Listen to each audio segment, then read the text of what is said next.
नमस्कार साथियों, एक बार फिर आपका स्वागत है हमारे नए channel MS Yadav IAS GS academy पर। कैसे हैं सब लोग? आशा करते हैं कि आप लोग सब लोग ठीक होंगे और अपनी पढ़ाई कर रहे होंगे। जैसा कि आप लोग विभिन्न समाचार पत्रों के माध्यम से या फिर अपना इलेक्ट्रॉनिक मीडिया से देख रहे होंगे कि हमारी सरकारी नौकरियों का दौर शुरू होने वाला है। कल और आज हमारे जो मुख्यमंत्री योगी आदित्यनाथ जी हैं, लगातार सभी विभागों से जितने भी पद खाली हैं उनका अध्याचन मांगा हुआ है। तो आप लोग इन न्यूज़ पर भी थोड़ा सा नज़र बनाए रखिए और साथ साथ में अपनी तैयारी भी करते रहिए। ऐसा नहीं कि केवल हम ये देख रहे हैं कि कौन सी वैकेंसी आ रही है लेकिन तैयारी नहीं कर रहे हैं। इस वजह से आप समाचार को देखें, उसी हिसाब से जो है अपनी तैयारी करें। तो आप लोग देख रहे हैं कि मैं लगातार रोज़ आपको जो है कोई ना कोई चैप्टर कंप्लीट करवा रहा हूं। आज उसी श्रृंखला को हम लोग आगे बढ़ाते हुए हम खास तौर से आज आधुनिक भारत जो हमारा पीछे छूटा पड़ा हुआ था वो मैं चालू करूंगा। इस प्रकार से हमारी 3 जो इतिहास हैं, प्राचीन भारत का इतिहास, मध्य भारत का इतिहास और आधुनिक भारत का इतिहास, तीनों इतिहास का काम हमने जो है शुरू कर दिया हुआ है। आप लोग प्लेलिस्ट में जाइए, प्लेलिस्ट में आपको अलग अलग जगहों पर प्राचीन भारत, मध्यकालीन भारत और आधुनिक भारत मिल जाएगा। वैसे भी प्राचीन भारत के हमने 2 वीडियो डाल रखे हैं और मध्यकालीन भारत का 1 वीडियो डाल रखा है। मध्यकालीन भारत के वीडियो में हमने जो इस्लाम धर्म है, इस्लाम धर्म के उदय की बात हमने कर दी है। आधुनिक भारत हमारे पहले से कुछ वीडियो पड़े हुए थे, जो उसी के आगे हम अपना नेक्स्ट वीडियो लेके आए हुए हैं। हमने आधुनिक भारत में यूरोपीय कंपनियों के आगमन से बात की हुई थी और हमने 5 जो कंपनियां थीं, 5 कंपनियों की बात हमने यहाँ पर कर दी थी। और 5 कंपनियों में हुआ क्या था कि जो अंग्रेज लोग थे, अंग्रेज लोग फ्रांसीसियों को हरा के पेरिस की संधि के द्वारा ये वापस चले गए थे। बाकी अंग्रेज़ों के साथ में अपना व्यापार वगैरह करते रहे थे। तो इतना सब हो गया था। उसके बाद का जो हमारा ये चैप्टर रहने वाला है, ये चैप्टर हमारा रहेगा मुग़ल साम्राज्य का पतन और विघटन। तो थोड़ा सा कम बात करते हुए हम लोग अपने जो है डायरेक्ट चैप्टर पर आते हैं, क्योंकि बातों का कोई जो है ज़्यादा मेल मिलाप यहाँ पर दिखता नहीं है, बीच बीच में बातें हो ही जाती हैं। इस वजह से हम लोग आज अपना आधुनिक भारत का चैप्टर नंबर 2 कंप्लीट करेंगे। तो ये चैप्टर पढ़ने से पहले हमको थोड़ा सा कॉन्सेप्ट क्लियर करना पड़ेगा कि मुग़ल लोगों का विघटन कैसे क्या होता है। तो सबसे पहले हम यहाँ पर बात करेंगे मुग़लों की। जो मुग़ल नाम हमारे दिमाग में आता है तो शायद आपको एक युद्ध याद आ जाता है, जिस युद्ध को हम लोग कहते हैं पानीपत का युद्ध। पानीपत का युद्ध आपका 21 अप्रैल 1526 को होता है इब्राहिम लोदी और बाबर के बीच में। बाबर ही मुग़ल साम्राज्य की नींव भारत में रखता है और बाबर से लेके औरंगजेब तक की मुग़ल काल बहुत अच्छे तरीके से चलता है। उसके बाद क्या होता है, जब औरंगजेब की मृत्यु हो जाती है तो औरंगजेब की मृत्यु के पश्चात हमारा जो मुग़ल काल है, थोड़ा सा प्रशासनिक समस्याएं, आर्थिक समस्याएं ये हो जाती हैं। इस वजह से सही साथ चल नहीं पाता है। इस वजह से उस मुग़ल काल को हम लोग उत्तर मुग़ल काल के नाम से जानते हैं। तो एक प्रकार से मुग़ल साम्राज्य के पतन और विघटन में जो हमको बात यहाँ पर करनी है वो एक प्रकार से उत्तर मुग़ल काल की ही बात करनी है। तो उत्तर मुग़ल काल पढ़ने के लिए हमको सबसे पहले औरंगजेब पर जाना पड़ेगा। सबसे पहली बात आप लोगों को यहाँ पर ध्यान होना चाहिए कि औरंगजेब के पहले हमारे कौन कौन से शासक मुग़ल काल में रहे हैं। जो लोग पढ़ रहे होंगे उनको तो पता होगा कि कौन कौन। 1 मिनट अभी आपसे जो है बात करते हैं, 1 मिनट। मुग़ल काल के कौन कौन से शासक हमारे हुए हैं, तो आप एक क्रम याद कर लीजिए। सबसे नंबर पहले पर हमारा आता है बाबर। बाबर का लड़का होता है हुमायूं। हुमायूं का लड़का होता है अकबर। अकबर का लड़का होता है जहांगीर। जहांगीर का लड़का होता है शाहजहां। शाहजहां का लड़का होता है औरंगजेब। औरंगजेब वैसे इतिहास में जो है जिंदा पीर के नाम से जाना जाता है, ये बात आप लोग जानते हैं। अब होता क्या है कि औरंगजेब की मृत्यु 1707 में हो जाती है। कहाँ पर होती है? अहमदनगर में होती है। अहमदनगर ये महाराष्ट्र में है। जब औरंगजेब की मृत्यु हो जाती है तो औरंगजेब की मृत्यु के समय इनके 3 जीवित लड़के होते हैं। 3 जीवित लड़कों में पहला नाम हमारा मुअज्जम होता है, दूसरा नाम आजम होता है और तीसरा नाम कामबख्श होता है। तो ये नाम याद रखिएगा, कौन कौन है? मुअज्जम है और आजम है और कामबख्श है। जब औरंगजेब की मृत्यु यहाँ पर होती है तो होता क्या है, जो हमारा ये इनका सबसे बड़ा लड़का होता है मुअज्जम।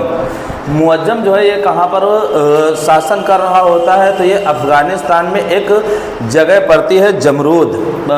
हम यहाँ पर लिखे दे रहे हैं अफ़गानिस्तान में ये जगह है कौन सी? जमरूद। ये जगह यहाँ पर पड़ती है अफ़गानिस्तान में। अफ़गानिस्तान की राजधानी काबुल है। ध्यान रखिएगा, इस समय वहाँ पर तालिबानों का शासन चल रहा हुआ है। उसके बाद ये जो आजम होता है, आजम यहीं पर जहाँ पर इसकी मृत्यु होती है अहमदनगर में ही होता है। ये कहाँ पर होता है? अहमदनगर में होता है। और ये जो कामबख्श होता है ये कहाँ पर होता है? बीजापुर यानी कर्नाटक। ये कहाँ पर होता है? बीजापुर में होता है। बीजापुर जगह हमारी कर्नाटक और महाराष्ट्र दोनों में पड़ती है वैसे। तो इस समय इनके ये पुत्रों की यहाँ पर लोकेशन होती है। अब बात आती है कि जो इनके पुत्र हैं, तो जाहिर सी बात यहाँ पर क्या हो रहा है, आप देख रहे हैं जो बादशाह हुए हैं वे सब वंशानुगत हुए हैं। वंशानुगत का मतलब पहले उसके पिताजी ने शासन किया है, फिर उसके लड़के ने किया है, फिर उसके लड़के ने किया है। इस वजह से यहाँ पर क्या होती है? परंपरा होती है। अब होता क्या है कि औरंगजेब अपनी मृत्यु से पहले एक वसीयत लिखता है। वसीयत में करता क्या है? पहले ही निर्धारित कर देता है कि हमारी मृत्यु के बाद कौन सा क्षेत्र किसको मिलेगा। तो इसका जो बड़ा मुअज्जम लड़का होता है उसको जो है ये 12 सूबे प्रदान करता है। कहता है 12 सूबों के, हमारी मृत्यु के पश्चात 12 सूबों के मालिक आप होंगे। उसके बाद जो आजम होता है, आजम को जो है ये 4 सूबे देता है। एक तो हमारा ये आगरा हो जाता है, दूसरा दक्कन होता है, ये मालवा होता है, गुजरात। वैसे है क्या कि दक्कन और गुजरात में अलग अलग सूबे थे, लेकिन हम इतिहास में इनको 4 सूबों के नाम से पढ़ेंगे। और उसके बाद कामबख्श को बीजापुर और हैदराबाद का जो है सूबे देता है वसीयत में। अब वसीयत तो हो चुकी है, लेकिन अब क्या होगा? यहाँ पर जो ये इनके लड़के हैं, ये लड़के सोचेंगे कि अपना जो है राज्य बड़ा कर लिया जाए। राज्य बड़ा करने के चक्कर में क्या करते हैं? एक प्रकार का हमारा युद्ध होता है और ऐसे युद्ध को हम लोग उत्तराधिकार का युद्ध बोलते हैं। अब थोड़ा सा यहाँ पर आप लोगों को कुछ ध्यान देने की ज़रूरत है, क्योंकि अभी जो हमारे उत्तराधिकार के युद्ध होंगे यहाँ पर थोड़ा सा अलग होंगे। अब जब मुअज्जम ने ये सुना कि औरंगजेब की मृत्यु हो गई है तो औरंगजेब अफ़गानिस्तान से चलता है और अफ़गानिस्तान जाएगा तो जाहिर सी बात है पाकिस्तान आना पड़ेगा। पाकिस्तान से उसको जो है भारत आना पड़ेगा। अब वो जल्दबाजी के चक्कर में क्या करता है, ये जो मुअज्जम होता है ये क्या करता है कि अपना जो है लाहौर में ही, देखो हमने लिख दिया हुआ है, लाहौर के पास बहादुर शाह के नाम से बादशाह अपने आप को घोषित कर लेता है। अभी हुआ क्या है कि अभी पहुंच नहीं पाया है ये कहाँ पर? अहमदनगर में, लेकिन अपने आप को बादशाह यहाँ पर घोषित कर लिया। जब बादशाह घोषित कर लेता है तो जो इनके अन्य भाई हैं ये भी क्या करते हैं? अपने रूप से जो है जहाँ पर वसीयत में इनको सूबा मिला हुआ था वहाँ के राजा मान बैठते हैं। अब धीरे धीरे होता क्या है, इन लोगों में उत्तराधिकार का युद्ध चालू हो जाता है। उत्तराधिकार के युद्ध में पहला हमारा एक ये युद्ध होता है जिसको हम लोग कहते हैं जजाऊ का युद्ध। ये जजाऊ का युद्ध जो है, आप लोग ये 18 जून मत याद रखिए, लेकिन ये 1707 की बात जरूर याद रखिए। जजाऊ का युद्ध होता है और ये जो जजाऊ जगह हमारी पड़ती है आगरा में पड़ती है। कहाँ पे पड़ती है? आगरा। आगरा के आसपास की जगह है ये कौन सी? जजाऊ। यहाँ पर बहादुर शाह और इसका जो दूसरे नंबर का लड़का है आजम, इसकी लड़ाई होती है। बहादुर शाह इसमें जीत जाता है और आजम इसमें हार जाता है। तो इस प्रकार से होता क्या है कि जो सूबे आजम को मिले हुए थे अब ये किसके पास आ जाएंगे? मुअज्जम के पास आ जाएंगे। चाहो तो आप इसको मुअज्जम कह सकते हो, चाहो तो इसको बहादुर शाह कह सकते हो, और चाहो तो इसको जो है शाह आलम भी कह सकते हो। एक ये तीनों नाम एक ही है, ये आपको बात यहाँ पर ध्यान रखनी है। जब आजम का काम यहाँ पर ख़त्म हो गया तो उसके बाद अगला जो इनका भाई बचा हुआ है जिसका नाम है कामबख्श। कामबख्श का जो है, कामबख्श कहाँ पर होता है तो हमने अभी जगह बताई थी बीजापुर में और हैदराबाद में। बीजापुर जगह हम बता चुके हैं, हैदराबाद तो आप जानते हैं इस समय जो है ये तेलंगाना की राजधानी है। तो क्या होता है, ये बीजापुर में ही युद्ध होता है, इस वजह से इसको हम लोग बीजापुर का युद्ध कहते हैं। और ये युद्ध बहादुर शाह और कामबख्श के बीच में होता है। इसमें भी बहादुर शाह की विजय हो जाती है और ये कामबख्श हार जाता है। अब क्या हुआ कि जब ये दोनों भाइयों का काम यहाँ पर ख़त्म हो गया तो ये बिल्कुल जो है क्या हो चुका है, ना किसी से लड़ाई है ना कुछ है, अब अपना यहाँ पर बादशाह बनेगा। जो बादशाह बनता है तुरंत ही हम यहाँ पर नंबर 1 पहला अपना शासक डाल लेते हैं, जिसको हम यहाँ पर लिखते हैं बहादुर शाह प्रथम या शाह आलम, और अगर आप चाहते हैं तो दूसरा नाम आप इसका मुअज्जम लिख लीजिए। तो ये एक ही बात है, चाहे बहादुर शाह प्रथम कहिए, चाहे इसको शाह आलम कहिए, चाहे इसको मुअज्जम कहिए, ये तीनों नाम एक ही हैं। अब ये कब से कब तक शासन करेगा तो ये 1707 से 1712 तक की शासन करेगा। ध्यान रखिएगा, कुल मिला के 5 वर्ष तक की शासन करता है। कौन? बहादुर शाह प्रथम या शाह आलम या फिर मुअज्जम। इसकी यहाँ पर उपाधि होती है शाह बेखबर। क्वेश्चन आपसे छोटी परीक्षा में पूछा जाता है शाह बेखबर उपाधि किसकी है तो बताओगे बहादुर शाह प्रथम की है। और ये जो उपाधि शाह बेखबर की है हम आपको बता देते हैं, ये इसको अगर प्रदान करने वाला कोई था तो एक नाम याद रखिएगा, यहीं पर लिखे दे रहे हैं, थोड़ा सा समझ लीजिए। ये एक खफी खां नाम का व्यक्ति होता है, उसने इसको दी थी शाह बेखबर। शाह बेखबर का मतलब होता है ऐसा कोई शासक जिसको जनता की कोई परवाह ना हो, अपने आप में जो है मस्त रहे, इस वजह से इसको हम क्या कहते हैं, शाह बेखबर। खफी खां के द्वारा ये उपाधि इनको प्रदान की जाती है। अब ये करता क्या है, अपने पिता के समान ही इनका पिता जो ये औरंगजेब था तो थोड़ा सा क्या था कि जनता के लिए एक क्रूर था। क्रूर होने के कारण ही इसको क्या कहा गया है, जिंदा पीर कहा गया है। लेकिन ये जो बहादुर शाह प्रथम होता है ये सोचता है कि यार हम अपने पिताजी से भी अच्छा वर्क करेंगे। इस वजह से आपको पता होना चाहिए कि बहादुर शाह जो है ये अपने तीनों जो इनके पुत्र जीवित थे उन तीनों पुत्रों में थोड़ा सा विद्वान था, सोच विचार वाला था। तो इस वजह से करता क्या है कि जो आसपास के राज्य हैं या जो सूबे हैं या जिन सूबों पर इसको डाउट है वो करता क्या है कि उन पे बड़ा नज़र बना के रखता है। ख़ास तौर से जो अन्य धर्म के लोग होते हैं उन पे नज़र ये बना के रखता है। तो यहाँ पर दो हमने सूबों की बात की हुई है, एक हमने आमेर की बात की हुई है, एक हमने मारवाड़ की बात की हुई है। तो ये आमेर और मारवाड़ जो ये हमारे सूबे हैं या जगह हैं ये राजस्थान में हैं, इन पर क्या करता है, अधिक नियंत्रण रखता है। ऐसा ना हो कि ये इसके विरुद्ध कहीं जो है कोई कदम उठा दें, इस वजह से इन पर क्या करता है, नियंत्रण रखता है। एक चीज़ आप ध्यान रखिएगा, आमेर का राजा जय सिंह होता है और मारवाड़ का राजा अजीत सिंह होता है। आप कहिए तो मैं यहाँ पर जिक्र कर सकता हूँ।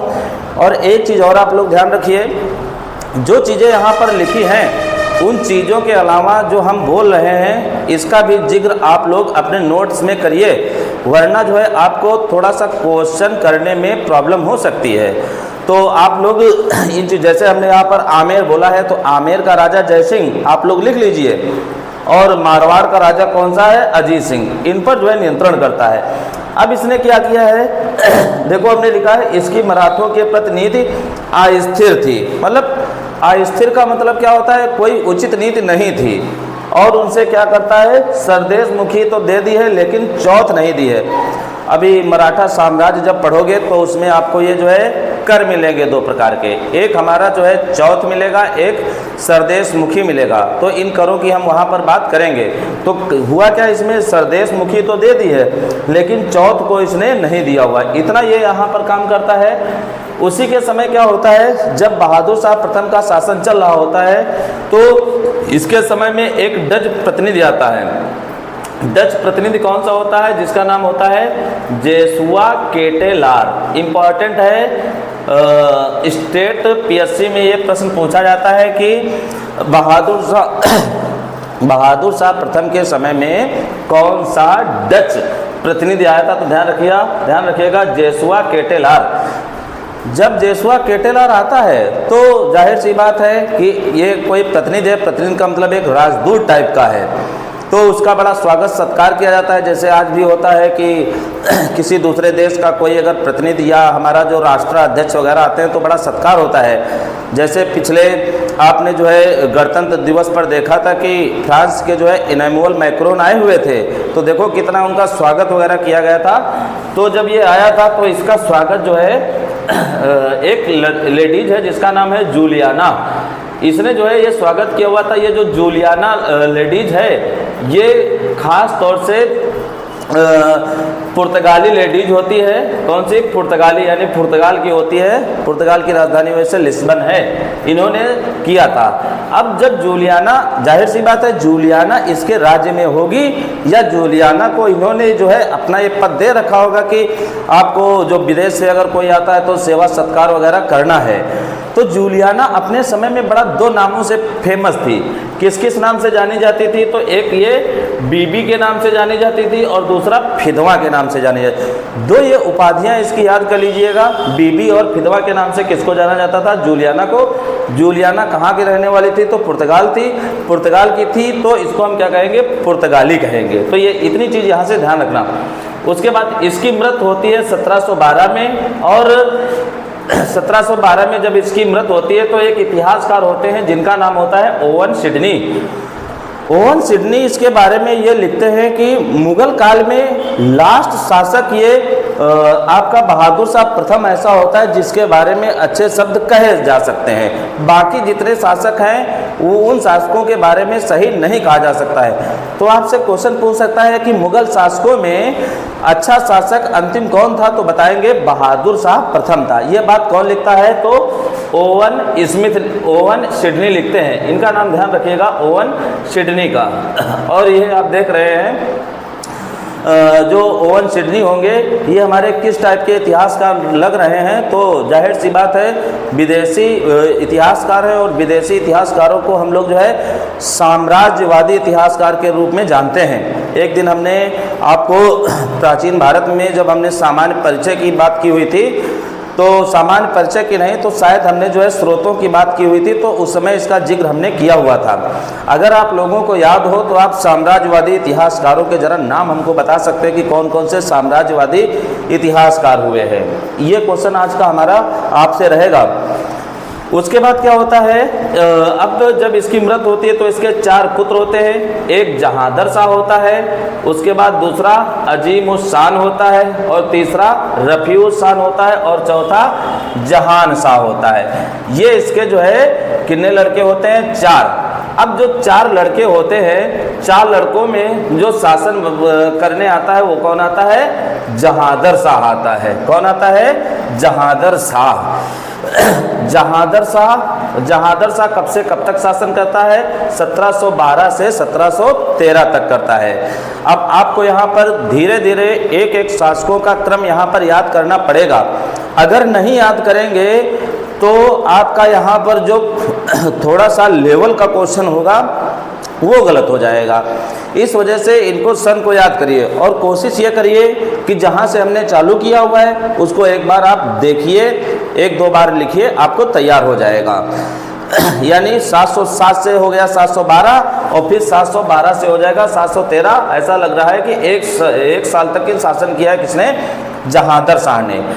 जहांदर शाह को जो है हम लंपट मूर के नाम से जानते हैं। क्वेश्चन आता है कि कौन सा शासक लंपट मूर के नाम से जाना जाता था? तो जहांदर शाह जाना जाता था। जहांदर शाह लंपट मूर्ख था, तो ये लंपट मूर्ख का मतलब यहाँ पर होता है महामूर्ख, यानी ये जो है अपनी जिम्मेदारियां संभालने वाला नहीं होगा। अब क्या होगा? जब जिम्मेदारियां नहीं संभालेगा तो अपनी जिम्मेदारियां किसको दे देगा? दूसरों को दे देगा।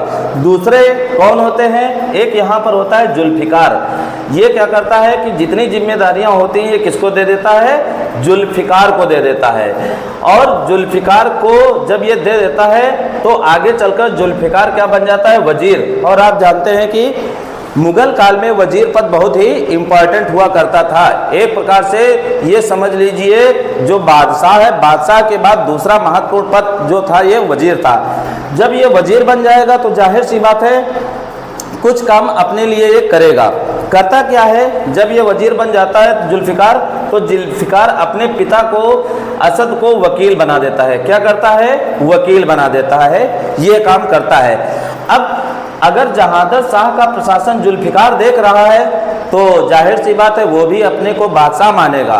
जुल्फ़िकार एक और काम करता है, जुल्फ़िकार भी अपना जो है जितना भी जो शासन और प्रशासन वाला काम होता है ये एक व्यक्ति को दे देता है। एक उस व्यक्ति का नाम याद कर लीजिएगा, इसका नाम होता है सुभग चंद्र। हम यहीं पर नाम लिखे दे रहे हैं, ये देख लीजिए कौन है, सुभग चंद्र।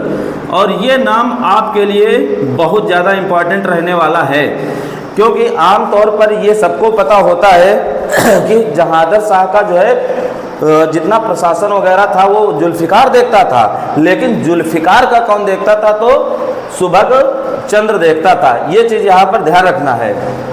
अब जुल्फ़िकार करता क्या है, जयसिंह को मालवा का सूबेदार नियुक्त करता है। जयसिंह ये जो आमेर का राजा है, अभी हमने यहाँ पर आमेर की बात की हुई थी, जयसिंह को मालवा का सूबेदार नियुक्त करता है और मिर्जा राजा की उपाधि प्रदान करता है। पूछा जाता है कि जयसिंह को मिर्जा राजा की उपाधि किसने दी थी, तो जुल्फ़िकार ने दी थी। और जो ये मारवाड़ के राजा है अजीत सिंह को ये महाराजा की उपाधि देता है। तो ये उपाधियां दोनों याद रखिएगा, अजीत सिंह की और जयसिंह की। कौन दे रहा है, जुल्फ़िकार दे रहा है, लेकिन परमिशन कौन देगा यहाँ पर, जहांदर शाह देगा। उसके बाद क्या होता है, जजिया कर को ये समाप्त कर देता है। कल अगर हमारा मध्यकाल का आप लोगों ने वीडियो देखा होगा, इस्लाम धर्म का उदय, उस इस्लाम धर्म के उदय के बारे में हमने 3 करों की बात की हुई थी। उन्हीं 3 करों में से ये कौन सा कर है, जजिया कर है। तो आप लोग सबसे पहले हमको इस्लाम धर्म का जब उदय हुआ था उसमें कौन कौन से कर थे, उन करों के नाम क्या थे और वो कर कितने परसेंटेज लिए जाते थे, उसको जरा आप लोग बताने का प्रयास करें। तो ये क्या करता है, इस समय जजिया कर को समाप्त कर देता है। अब होता क्या है कि अब जहांदर शाह और इसके भतीजे में लड़ाई होती है। इसका भतीजा कौन होता है, ये फर्रुखसियर इसका भतीजा होता है। किसका, जहांदर शाह का। जहांदर शाह और फर्रुखसियर के बीच में लड़ाई होती है। लड़ाई में क्या होता है, जहांदर शाह हार जाता है और फर्रुखसियर जीत जाता है। इस वजह से अगला शासक हमारा कौन बन जाता है, फर्रुखसियर बन जाता है। ध्यान रखिए, फर्रुखसियर हमारा 1713 से 1719 तक ये शासन करता है। ये डेट हमने जो है हर जितने भी हमारे जो है शासक हैं उन शासकों की हम यहाँ पर दे रहे हैं। तो पहली डेट हमारी हो जाएगी 1707 से 12, दूसरी डेट हो जाएगी 1712 से 1713 और तीसरी डेट हो जाएगी 1713 से 1719। और 1713 से 1719 के बीच में कौन रहेगा, ये फर्रुखसियर रहेगा। फर्रुखसियर इतिहास में घृणित कायर के नाम से जाना जाता है। किसके नाम से, घृणित कायर, मतलब इतना कायर है कि लोग इससे जो है घृणा करने लगते हैं, इस वजह से इसको हम क्या कहते हैं, घृणित कायर। तो ध्यान रखिए, उपाधियां भी तीनों की ध्यान रखिएगा। जैसे जहांदर शाह की उपाधि हमने यहाँ पर लिखा दी हुई है, क्या उपाधि है इसकी, तो साहेब बेखबर है। इसी तरह जहांदर शाह की उपाधि हमने लिखा दी है, क्या लिखा दी है, लंपट मूर्ख है। इसी तरह फर्रुखसियर की उपाधि क्या है, घृणित कायर है। भारतीय इतिहास में जाने जा रहे हैं। उसके बाद क्या होता है, जब फर्रुखसियर और जहांदर शाह की लड़ाई होती है तो उस लड़ाई में फर्रुखसियर का जो साथ देने वाले होते हैं तो ये कौन होते हैं, हुसैन, मतलब जिनको कहते हैं सैयद बंधु। कौन होते हैं, सैयद बंधु। खास तौर से सैयद बंधुओं को हम किंग मेकर के नाम से जानते हैं। किसके नाम से जानते हैं, किंग मेकर के नाम से, यानी जो है शासक निर्माता के नाम से। तो हम यहाँ पर इन सैयद बंधुओं को लिख देते हैं। ये देखिए, एक सैयद बंधु का नाम हमने लिखा हुआ है अब्दुल्ला खान, एक ये हमारा जो है सैयद बंधु है, और दूसरा नाम हमने यहाँ पर लिखा हुआ है हुसैन अली खान। और इनको हम किसके नाम से जान रहे हैं, शासक निर्माता के नाम से, शासक निर्माता या किंग मेकर के नाम से जो है जाने जाते हैं।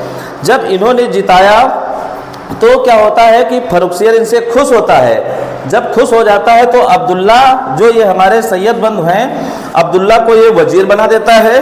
वजीर बनाने के साथ साथ में इसको एक उपाधि दे देता है, जिस उपाधि का नाम है कुतुबुल मुल्क। ये उपाधि उस समय की बड़ा महत्वपूर्ण रहती थी, कुतुबुल मुल्क की उपाधि। ये जो है मुगलों की एक उपाधि हुआ करती थी, कुतुबुल मुल्क उपाधि। और मीर बख्शी का पद देता है किसको? हुसैन अली को। और उपाधि इसकी देता है अमीर उल उमरा। तो आपको ये वाला पॉइंट बहुत अच्छे तरीके से याद करना है। अब्दुल्ला की उपाधि हो गई है कुतुबुल मुल्क और हुसैन अली खां की उपाधि हो गई अमीर उल उमरा।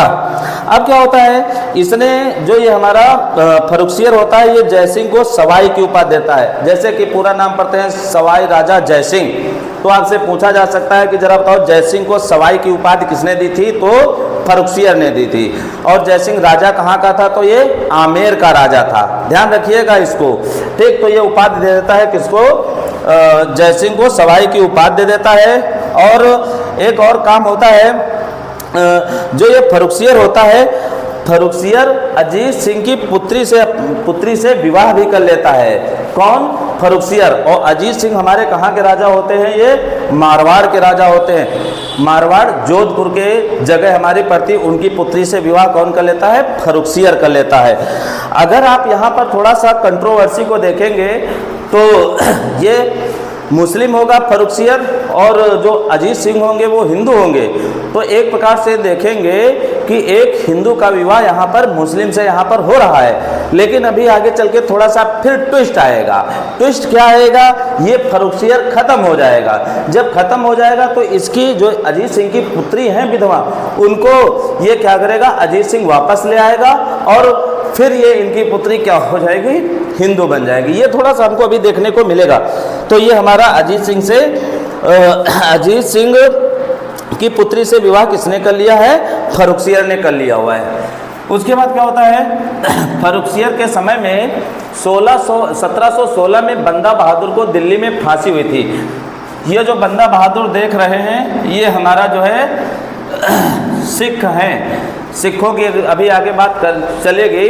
तो ये बंदा बहादुर को यहाँ पर फांसी दी जाती है कब? 1716 में। उसके बाद ये थोड़ा सा क्या होता है, जल्दी खुश होने वाला व्यक्ति होता है फरुखसियर। और 1717 में क्या करता है कि अंग्रेज़ों को एक शाही फरमान जारी कर देता है। उस शाही फरमान में ये अंग्रेज़ों को अपने यहाँ पर व्यापार वगैरह की अनुमति दे देता है। तो उसी को हम यहाँ पर क्या कहते हैं? शाही फरमान। अब उसके बाद क्या होता है, सैयद हुसैन ने 1719 में पेशवा बालाजी विश्वनाथ से संधि कर ली और फरुखसियर को बाद में अंधा बनाकर हत्या कर दिया। किसने? सैयद हुसैन ने। और ये जो हमारा अब्दुल्ला होता है, ये अब्दुल्ला हमारा पहले ही खत्म हो जाता है। बचता कौन है? सैयद हुसैन। सैयद हुसैन पेशवा बालाजी विश्वनाथ से क्या करता है? संधि कर लेता है और फरुखसियर को हरा देता है, बाद में अंधा बनाकर इसकी हत्या कर देता है। एक चीज़ और ध्यान रखना, जो ये पॉइंट है, इस पॉइंट का निचोड़ क्या है? निचोड़ ये है कि ये जो सैयद बंधु है, तो एक प्रकार से जो ये सैयद बंधु है हमारे कौन? हुसैन अली खां। हुसैन अली खां अमीर उल उमरा की उपाधि पर हैं। तो पूरे इतिहास में या पूरे मुगल काल में हमको ये पहला ऐसा केस मिलता है जिसमें किसी बादशाह की मृत्यु अमीर के द्वारा की जाती है। तो आपसे ये इतना प्रश्न यहाँ से पूछेंगे, जरा बताइए वो कौन सा शासक था जिसकी मृत्यु किसी अमीर ने की थी? तो ध्यान रखना, कौन अमीर है? सैयद हुसैन है। किसकी हत्या करता है? फरुखसियर की हत्या कर देता है। तो ये हमको पहली हत्या मिल जाती है, इसका काम खत्म हो जाता है। उसके बाद अब आ जाएंगे कौन? रफ़ीउद्दरजात।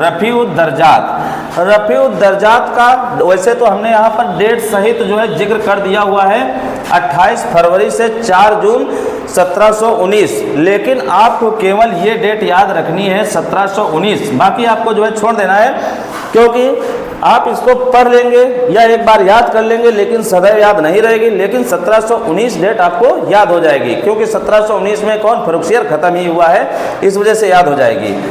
रफ़ीउद्दरजात के कुछ पॉइंट है, जैसे सबसे कम समय तक अगर शासन करने वाला कोई मुगल शासक था तो कौन था? रफ़ीउद्दरजात था। इसकी मृत्यु जो है टीबी से होती है। टीबी का मतलब यहाँ पर होता है क्षय रोग।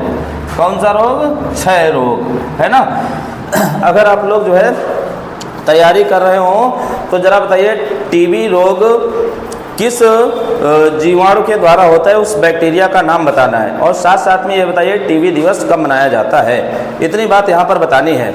उसके बाद क्या होता है, इसी के समय में निकोसियर का विद्रोह होता है। किसका विद्रोह होता है? निकोसियर। निकोसियर एक व्यक्ति होता है जो अकबर द्वितीय का पुत्र होता है। हम यहाँ पर लिखे दे रहे हैं, ये जो है निकोसियर व्यक्ति, निकोसियर कौन होता है? तो ये अकबर द्वितीय का पुत्र होता है। इसके समय की ये रफीउद दर्जात के समय की ये घटना होती है, निकोसियर का विद्रोह। आपसे पूछते हैं निकोसियर का विद्रोह किसके समय में हुआ था, तो बताएंगे रफीउद दर्जात के समय। निकोसियर कौन था? तो अकबर द्वितीय का ये लड़का था। उसके बाद अगला जो है हमारा शासक आ जाता है रफीउद्दौला। रफीउद्दौला 6 जून से 17 सितंबर 1719 तक की शासन करता है। और ये जो शासन करता है ये दूसरा सबसे कम समय तक शासन करने वाला शासक यानी बादशाह होता है। इसकी उपाधि बहुत इंपॉर्टेंट है, ध्यान रखिए। इसकी उपाधि है शाहजहां द्वितीय। क्या उपाधि है इसकी? शाहजहां द्वितीय। अब इसी के समय में क्या होता है कि जो अजीत सिंह की पुत्री का विवाह जो फर्रुखसियर से होता है, जब फर्रुखसियर खत्म हो जाता है तो इसी के समय में अजीत सिंह अपनी विधवा पुत्री को क्या करता है, मुगल हरम से वापस ले जाता है। यानी जो मुगल खानदान है उससे इसको क्या कर लेता है, अपने यहाँ पर ले जाता है। और अपने यहाँ पर जब ले जाता है तो मुस्लिम धर्म से ये फिर जो है हमारी क्या होती है, हिंदू बन जाती हैं। रफीउद्दौला जो था ये अफीम का बड़ा आदी था और इसकी मृत्यु जो है 35 से हुई थी। तो आज हमने 5 शासकों की बात की है उत्तर मुगल काल में या मुगल के विघटन में। बाकी के जो शासक बचे हुए हैं मैं इन शासकों को किसी अगले वीडियो में कर दूंगा। तो आप लोग पहले इतना तैयार करिए। हम यहाँ पर जो है इनका मुगल साम्राज्य का जो विघटन हुआ है इनका जो है हम ये फर्स्ट यूनिट डाले दे रहे हैं। कौन सी यूनिट है? फर्स्ट यूनिट है। जल्दी ही आपको यहाँ पर जो छठा शासक मिलेगा यूनिट सेकेंड में मिल जाएगा। किस यूनिट में? सेकेंड यूनिट में। तो इस प्रकार से हमारा जो है ये मुगलों का, जब ये हमारे जितने शासक हैं ये हो जाएंगे तो मुगलों का किस प्रकार से विघटन हुआ था ये हमारा चैप्टर कंप्लीट हो जाएगा। अब इसके बाद इतिहास में जो ये हमारी 3 श्रृंखलाएं चालू हो गई हैं, अब इसके बाद जो हमारा अगला वीडियो आएगा किसी दूसरे जो है विषय को लेके आएगा। खास तौर से हम यहाँ पर अगला विषय जो है भारत का भूगोल चालू करेंगे। भारत का भूगोल अगर हम चालू करेंगे तो विश्व के भूगोल की प्लेलिस्ट हम बना चुके हैं। विश्व के भूगोल में 5-6 वीडियो हमारे पड़े हुए हैं। जो लोग हमारा ये वीडियो देख रहे हो तो आप लोग पहले जो विश्व भूगोल हो चुका है उसको आप 1-2 दिन में नोट कर डालिए। उसके बाद भारत का भूगोल धीरे धीरे हम आपको करवा ले जाएंगे। जैसे ये कार्यक्रम हमारा चल रहा है इसी हिसाब से हम सभी विषय चालू करने के बाद हर विषय को एक एक चैप्टर के द्वारा और वो भी विस्तृत लेके जिस हिसाब से हमने इसको लेके चला हुआ है इसी हिसाब से हम चलते रहेंगे। और एक महत्वपूर्ण सूचना आपको एक और आप लोगों से पूछनी है। आप लोग ये बताइए जो करंट अफेयर्स आप पढ़ेंगे ये रोज का पढ़ेंगे या फिर जो है आपका साप्ताहिक कर दें यानी हफ्ते भर का साथ में कर दें। जैसा आप लोग बताएं वैसा हम करें। बाकी जो कोई अगर दिक्कत आती है तो वो हमको दिक्कत बताइए। और लेकिन ये हमारे वीडियो बहुत ध्यानपूर्वक देखिए क्योंकि बोर्ड पे सामग्री थोड़ा सा लिखी कम होती है लेकिन हम उसको बता थोड़ा ज़्यादा देते हैं। तो आप लोग लिखे हुए को तो ध्यान दें ही, साथ में जो मैं बोल रहा हूँ इस पे ज़रूर आप ध्यान दें क्योंकि अगर आप इन चीज़ों पर ध्यान नहीं देंगे तो आपका जो कॉन्सेप्ट है वो कॉन्सेप्ट क्लियर नहीं हो पाएगा। और अगर हमारे वीडियो आपको अच्छे लगते हैं तो आप लोग शेयर ज़रूर करिएगा। आप लोगों से मेरी ये शिकायत है कि आप लोग जो है हमारे वीडियो को शेयर नहीं करते हैं और ना कुछ कमेंट करते हैं। वैसे जितना जैसे मैंने ये क्लास ली है तो इस क्लास में हमने 2-4 क्वेश्चन तो पूछे हैं, उन प्रश्नों का जो है जवाब भी नहीं आता है। तो जवाब देना आप सीखिए क्योंकि जितने जो है जवाब आप देंगे तैयारी आपकी उतनी अच्छी ही होगी। तो बहरहाल अपना जो है ये नोट्स वगैरह जैसे जिन लोगों को अच्छे लगे आप बनाइए और वीडियो देखिए। तब तक के लिए बाय बाय।